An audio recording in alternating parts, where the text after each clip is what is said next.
The acacia thorns tear at his shoulder as Kanu crashes through the undergrowth, his breath coming in ragged gasps.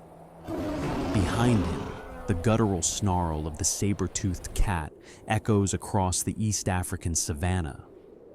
His crude animal hide wrap catches on a branch. He rips free without stopping.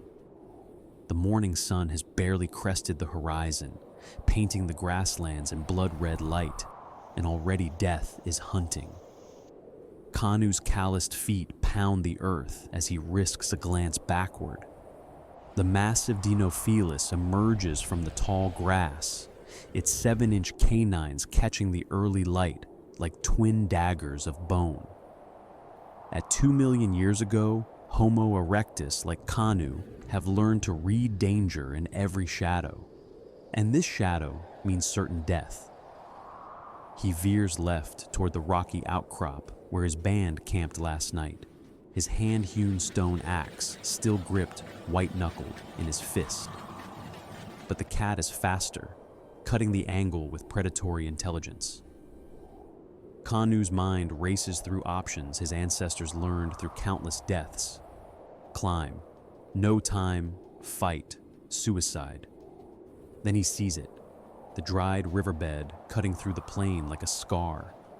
He leaps, his body slams into the sandy bottom 12 feet down, knocking the wind from his lungs. Above, the Dinofelis paces the edge, amber eyes calculating. Kanu scrambles deeper into the channel where ancient floods carved caves into the limestone walls. His fingers find the familiar grooves, hand holds his band chipped into the stone for exactly this purpose. Survival is memory passed through gestures and scars, but the cave isn't empty. A black mamba, thick as Kanu's forearm, rises from the shadows with its hood flared. Its mouth gapes white, a warning, a promise. Behind him, Saber-toothed, ahead, venom that kills in breaths. The snake strikes. Kanu's reflexes, honed by 2 million years of predation pressure, save him. He twists, and the fangs miss his throat by a finger's width, tearing instead through his shoulder wrap. In one fluid motion, born of desperate innovation, he swings his stone hand axe in a brutal arc.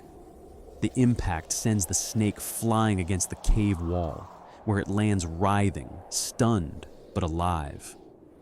The Dinofelis drops into the riverbed with a bone-shaking thud. Kanu doesn't think. There's no time for thought, only action refined by selective pressure.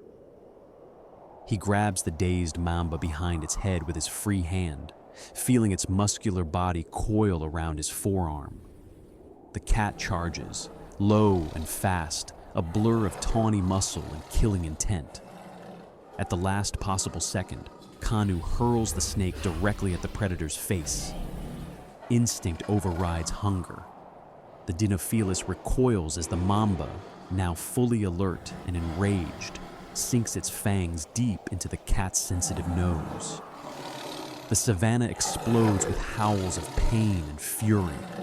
The saber-tooth thrashes, trying to dislodge the serpent, its massive paws raking the air. Kanu doesn't wait to see the outcome. He's already running, following the riverbed toward the cluster of baobab trees, where his band should be gathering water. He finds them exactly where survival dictates. Zala, the group's knowledge keeper, is showing the others which roots hold moisture.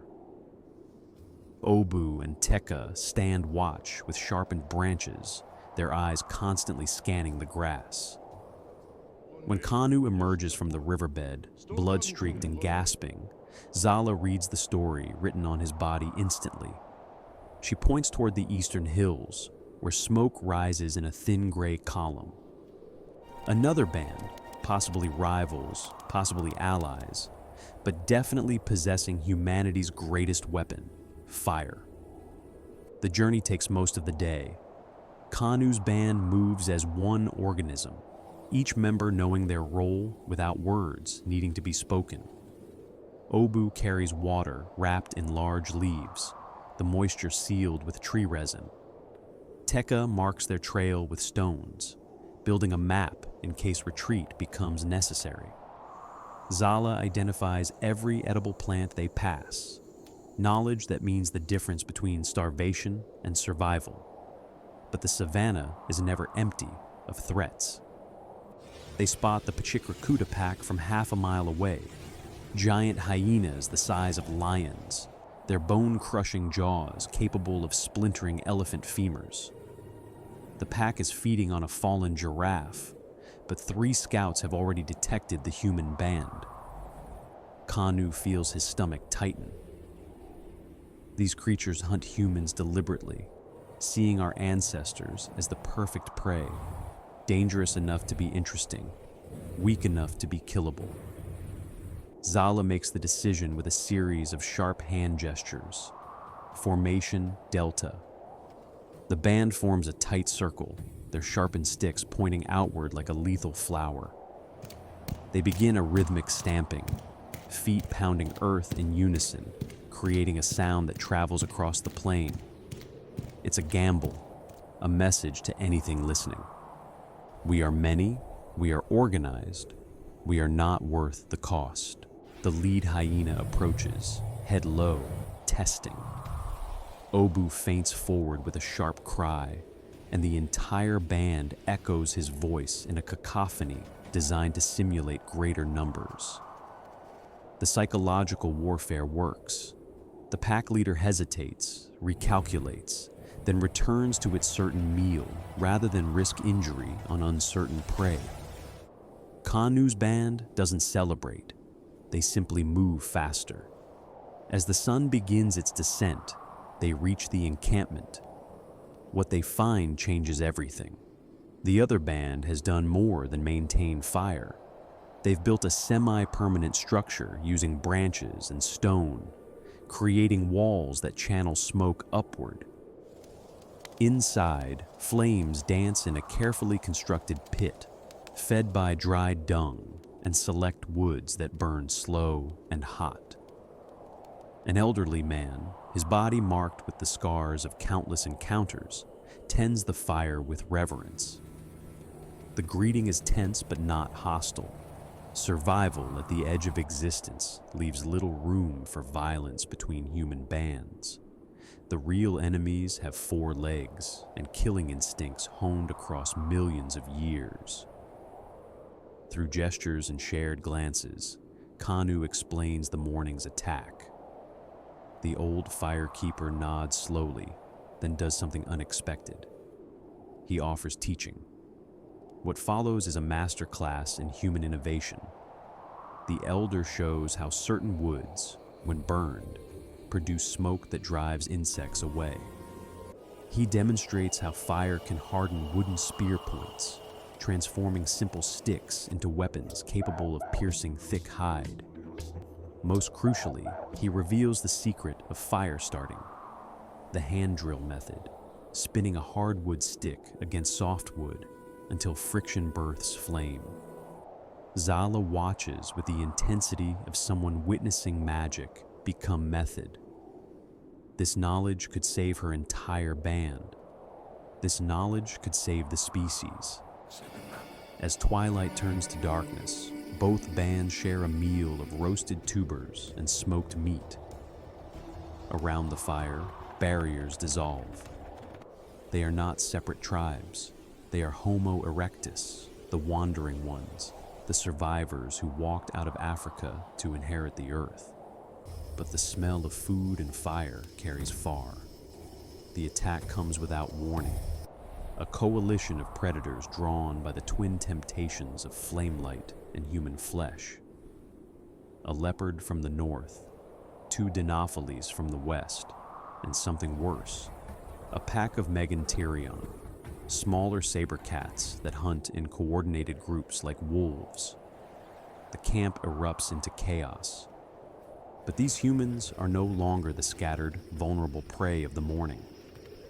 Fed, organized, and armed with fire, they become something predators haven't evolved to handle, a collective force. The firekeeper grabs a burning branch and thrusts it at the leopard's face. Kanu and Obu form a spear wall, their hardened points gleaming in the firelight.